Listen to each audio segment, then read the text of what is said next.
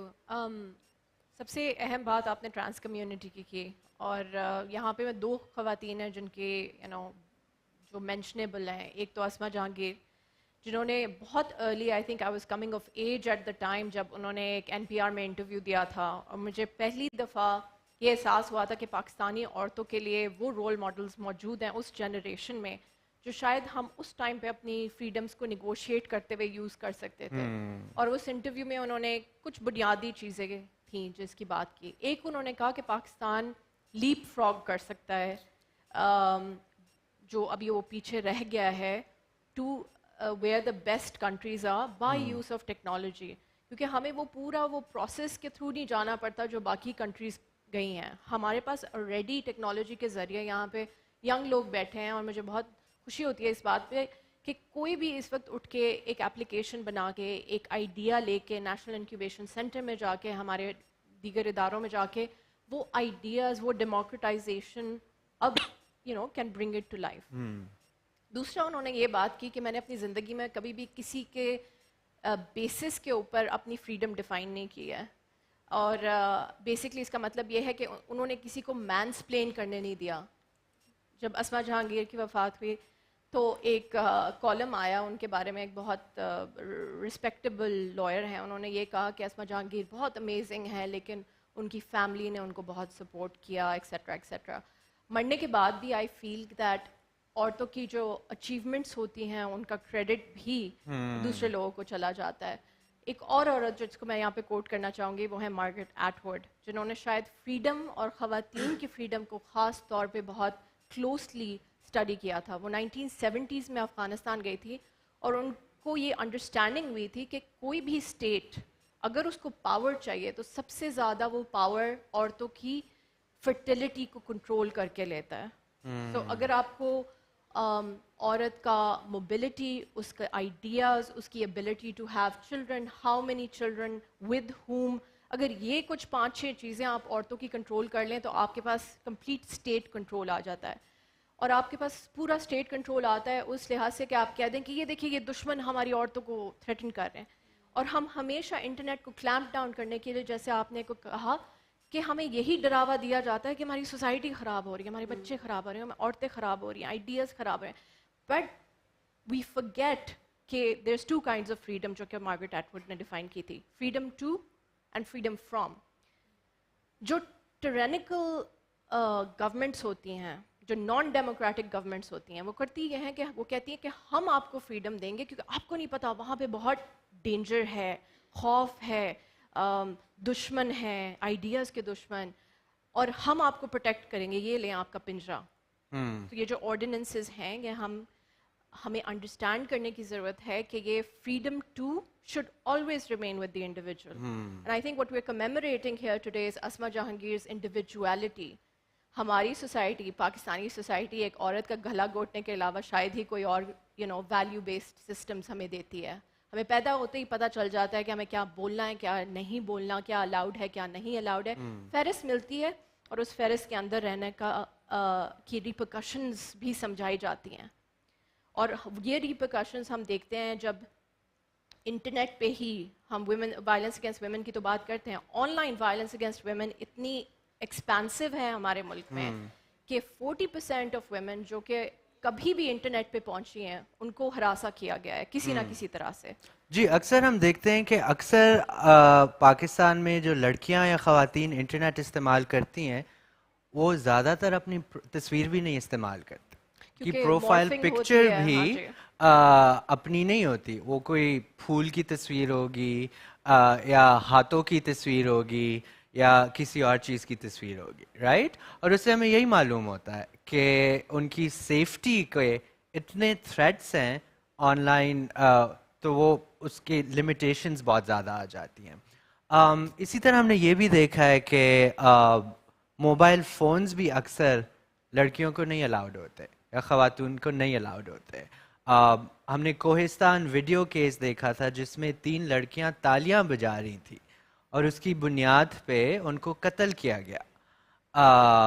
تو یہ جب ہم انٹرنیٹ پلیٹ فارم سے بات کرتے ہیں اور اس میں ہم انسائٹمنٹ ٹو وائلنس, ہراسمنٹ اور ہیٹ اسپیچ کی بات کرتے ہیں, تو آئی تھنک یہ بھی ایکسپلین کرنے کی ضرورت ہے کہ آپ نے کانٹیکسٹ کو دیکھنا ہے, اور ہر ایریا کا ایک ڈفرینٹ کانٹیکسٹ ہوتا ہے کہ اس میں آپ ہراسمنٹ کس چیز کو کہتے ہیں. سو مے بی سیرت اف یو کوڈ آپ لوگ ڈی آر ایف کی سائبر ہراسمنٹ ہیلپ لائن بھی آپریٹ کرتے ہیں, تو اس میں آپ نے کیا دیکھا ہے کہ ہراسمنٹ کے جو کیسز آتے ہیں اس کا کیا اسٹیٹ رسپانس اچھا آ رہا ہے, کیا اسے سیریسلی لیا جا رہا ہے, قوانین امپلیمنٹ ہو رہے ہیں؟ رسپانس ہے وہ اتنا اچھا نہیں ہے, اور ہم یہی کہتے ہیں کہ ایک فیمیسائڈ ہو رہی ہے ابھی, کہ خواتین کے خلاف ایک پراپر مہم چل رہی ہے جس میں اسٹیٹ انسٹیٹیوشنز ان کو پروٹیکٹ نہیں کر پا رہے.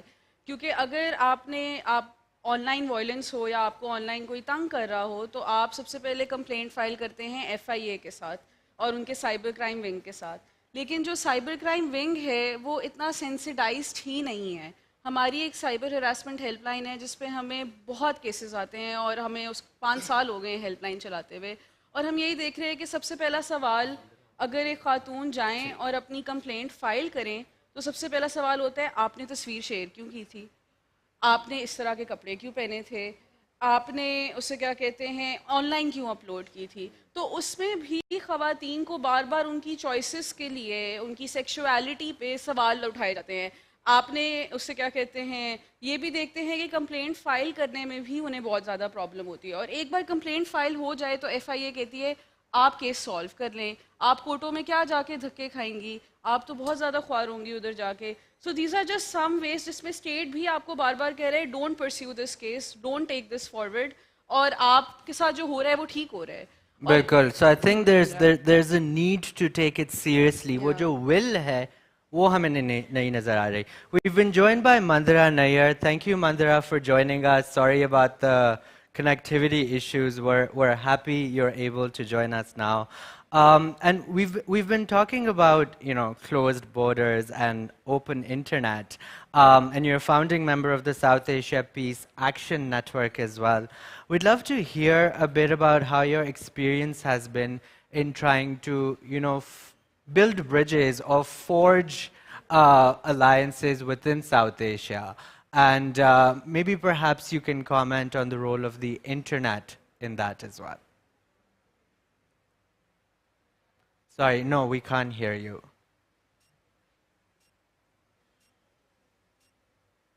No.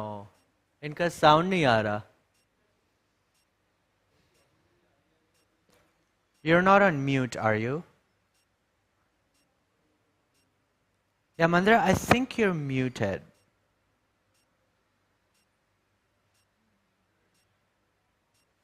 Mandira, اونچا بول لیں آپ, دلی سے ویسے ہی آواز آ جائے گی.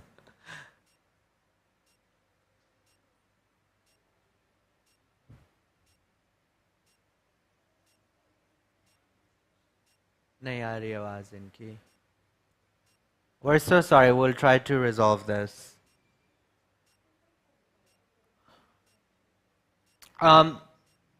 Meanwhile, Taseen Saab, we talked a bit about laws, but I also want to talk a bit about politics. اور کیا politics ہیں ہماری ریجنل کنیکٹیویٹی کی. ہم دیکھتے ہیں انڈیا میں جب پولیٹیکل مہم چلتی ہے تو اس میں پاکستان کا کافی نام استعمال کیا جاتا ہے, لیکن پاکستان کے الیکشنز میں India is not that big an issue.